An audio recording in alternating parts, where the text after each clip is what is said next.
The man stumbled upon a shocking discovery. His old house had a mysterious basement he had never noticed before. Grabbing a flashlight, he ventured inside, hoping to find some antiques. But instead, his eyes landed on a rope hanging from the wall. Curiosity got the better of him, and as he gave it a gentle pull, an unexpected hidden door creaked open. Beyond it lay a passage leading to a strange room, its design eerily resembling a prison cell. The bloody handprints smeared across the walls told a grim story of inhumane torture. Any ordinary person would have bolted out of there in terror, but not Jim. Instead, he saw an opportunity. Pulling out his measuring tape, he began calculating the basement's square footage, already envisioning how this hidden space could boost the property's value. As he mapped out his renovation plans, something caught his eye. The wall behind him sounded hollow. With growing excitement, he pried open another concealed door, revealing yet another hidden chamber. His heart pounded with joy. Another secret space meant more value. He eagerly resumed measuring, his mind racing with dreams of overnight wealth, completely oblivious to the danger lurking just beyond the shadows. He barely paid attention when he noticed large iron cages scattered around the space, far too absorbed in his measurements. It wasn't until he spotted a dim light ahead that he finally paused. The room was empty.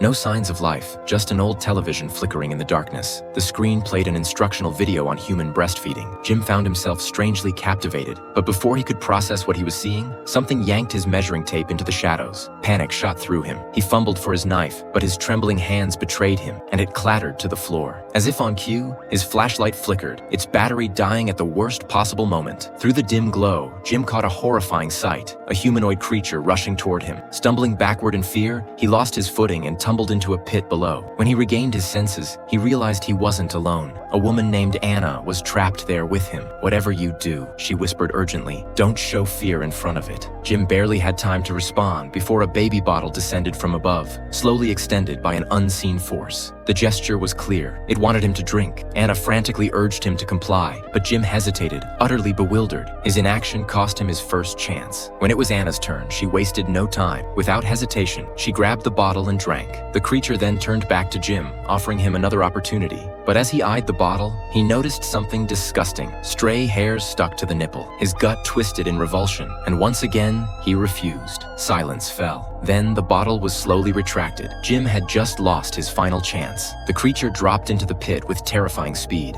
First, it praised Anna for her obedience. Then, it turned to Jim, its tone shifting to cold reprimand. Jim had never seen anything like this before. Overcome with terror, he let out an involuntary scream, a fatal mistake. The creature's expression darkened with rage. Without warning, it seized Jim and dragged him away from the pit. They arrived at the room with the flickering television, the instructional video still playing. And then, following the steps shown on the screen, the creature personally began to feed Jim.